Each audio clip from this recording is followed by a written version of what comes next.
Well, good morning. I'd like to welcome everyone. I want to apologize for being late this morning. I hate being late, so I'll have to get my lash out and punish myself.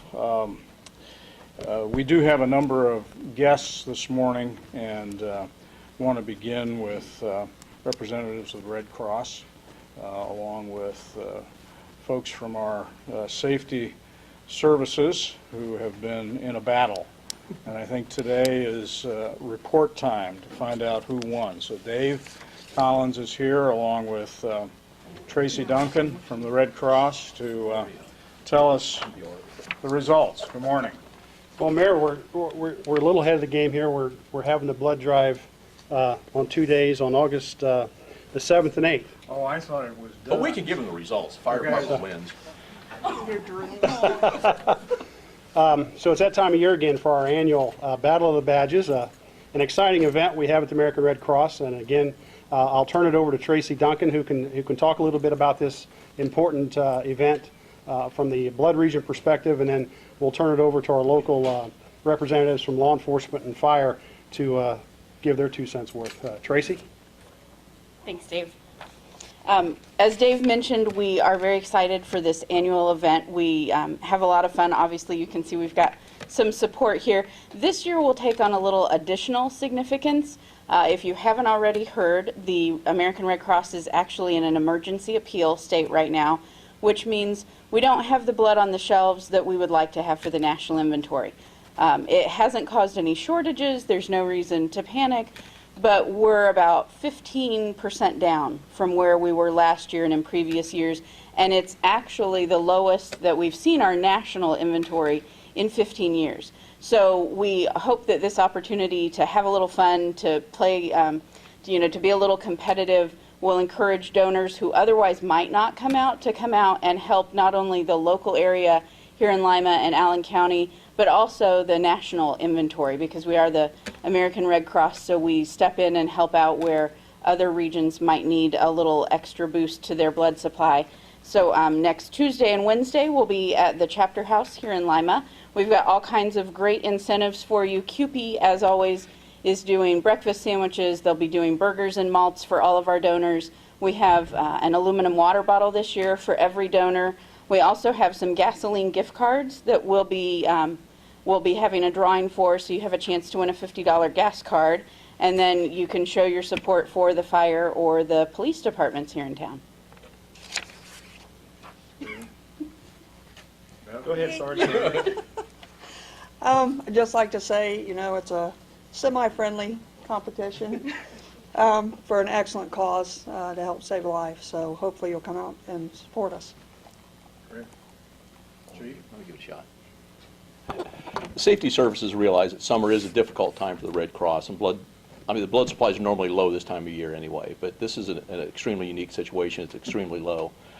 And as Sergeant, you are Sergeant? Yes. Okay, Sergeant Bev said it's a good competition. We do enjoy it. It's a great event for the Red Cross, and whether you decide to vote for the police department, fire department, that doesn't matter. Come on out, donate the blood, because blood supplies are needed, and that's the important part. We need to get some blood in the system. So thank you. As representatives of the community, it is nice to be able for the local law enforcement and the fire departments to give back to support the community in this type of event. It's just a friendly little rivalry, that we have with the fire department. But it's always nice to be able to get the end results and to find out we are the winners, and they have to live in shame for the following year. Well, who remembers accurately what's happened in the past? They got it last year. And every year except for one. Yeah. 2 years ago, they actually asked the sheriff's office to join in the Battle of the Badges. So once we came on board, we dusted them. Yeah, Oh, good. we had a good collaboration here, and All right. Yes. you're out. Any other comments, David? In closing, we just really appreciate the efforts of our local law enforcement, firefighters, public safety, and of course our community in general, who has a reputation of supporting our blood drives and our blood donors tremendously here in Allen County. So we're counting on them again to step up and help us get these blood donations in so that we can offset some of the shortages we've had over the summertime. Thank you, Mayor. Thank you. Thank you all. Good luck with the competition. Yeah. Thank you.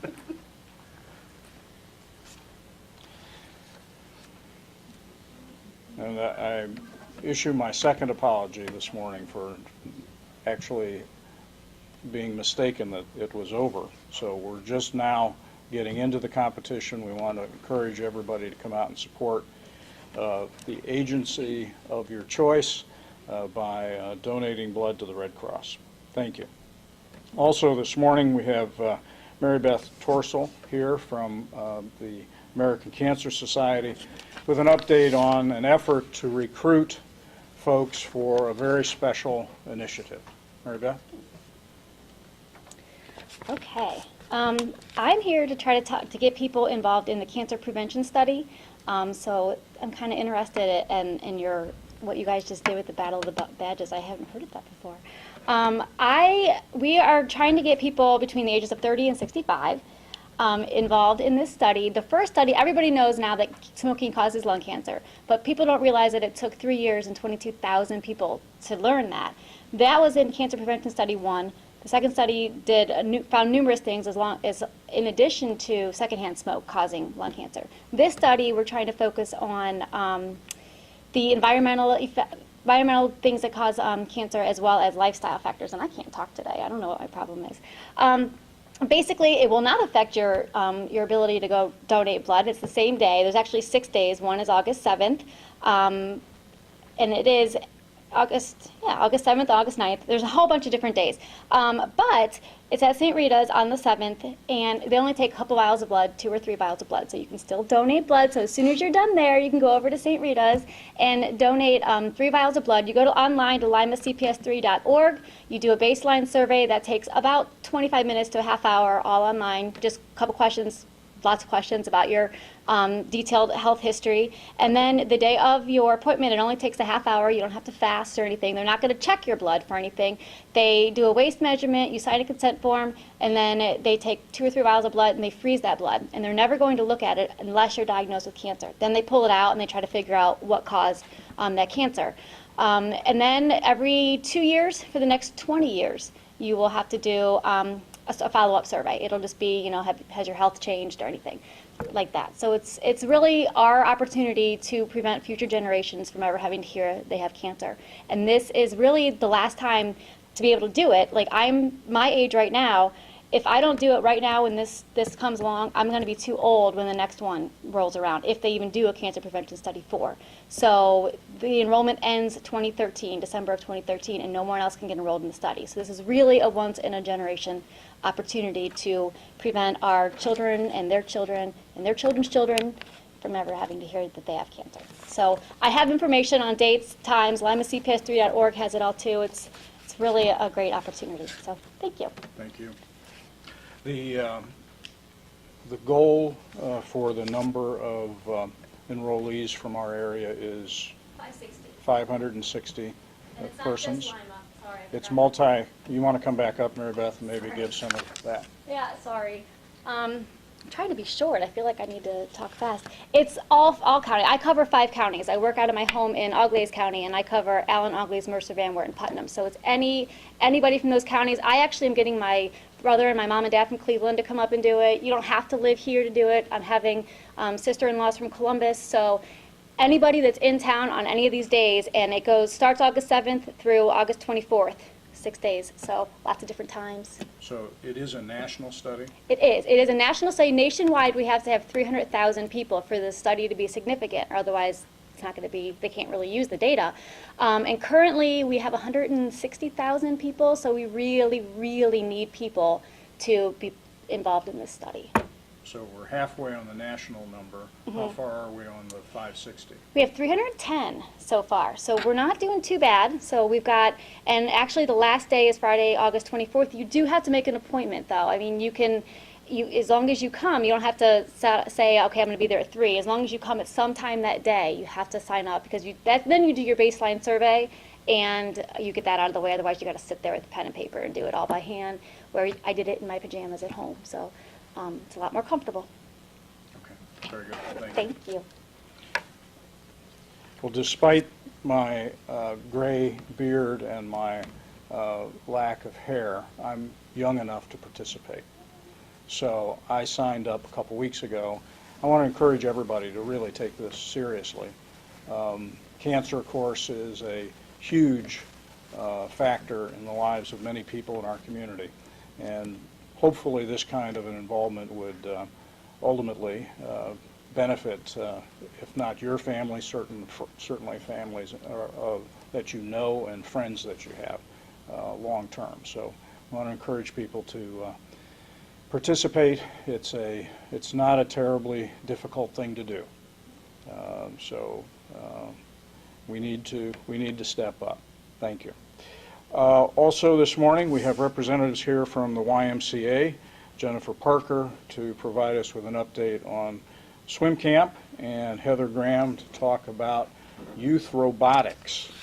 Is that a dance competition in the spirit of Michael Jackson? No. No? No, it's not. All right. What's youth robotics? All right. My name is Heather Graham, and I am the Youth Team Leadership Director at the Lima YMCA. I'm here to announce that our middle school and elementary school robotics teams will start forming. This will be our second year for our middle school robotics team, and this will be our first year for the elementary school robotics team. So it's really exciting. We are in partnership with First Robotics and with the Lego company in this collaboration. Now the Lima YMCA, we will have all three of the robotics leagues that First offers. We have the FRC, which is the high school league, which will start up the end of October. We have the middle school First Lego League and the Lego League Junior for the elementary school kids. Our First Lego League for 5th through 8th graders, we will have a informational meeting on August 30th at 6 o'clock and 7 o'clock p.m. at the Lima Family YMCA. And then our elementary school league, we will have the informational meeting on September 6th, also at 6 o'clock and 7 o'clock at the Lima YMCA. And it's just a really cool opportunity. It's a way to get kids involved early with science, and it involves so many different things in solving real world problems at a young age. So it's just a really fun program. Is there a limit on the number of kids that can participate? There are 10 kids per team, and we're hoping to have anywhere between 3 and maybe even 4 or 5 teams this year. And what's the cost? It is $10 for members, $20 for non-members, and our elementary school league is free. So we're excited about that. That'll be the first year we get the young ones involved, and it's a lot of fun. So, all right, Sounds thank you. like fun. Yep. Jennifer? Hi, I'm Jennifer Parker, the Aquatics Director at the YMCA. We have an exciting thing coming up. Coach Bill Wadley, the head swim coach for Ohio State University, is coming to do a swim camp at the YMCA. And that's going to be offered August 12th, 13th, and 14th. The 12th, we have practice from 1 to 4. The 13th, it's from 9 to 12 and 1 to 4. And the 14th, it's from 9 to 12 and 1 to 4. The coach is bringing his coaching staff to help out as well. So they're going to evaluate each of the kids' strokes on the different days. So they'll work on freestyle, backstroke, breaststroke, and butterfly. It's just a nice opportunity for the kids to get involved with the sport of swimming, especially with everybody watching the Olympics going on right now. We're hoping to get really big involvement with this. So, yeah. Sounds like fun. Yeah, we're really excited to have them. It's a nice opportunity to have an elite coach coming here as opposed to the kids going out to other colleges where it's a little bit more expensive for them to travel to the colleges to take the camp. So it's nice to have it in our area. So. And does somebody participate on all 3 days or just one day? Yes, they participate all 3 days. So we have people coming in from Toledo, Marion. We have a lot of kids from the Lima area already signed up to take the class. Great. Okay, thank you. Thank you. Too bad I'm not in grade school anymore. Sounds like fun with robots and with swimming. I think that's all that we have for today, so we will break down for individual interviews. Appreciate everybody being here this morning, and want to encourage folks to attend the Toast of the City this week on Thursday evening, And also, Square Fair, of course, kicks off with that event, and we look forward to all that does for our community, bringing people together for a great time in downtown Lima. Thank you all for being here.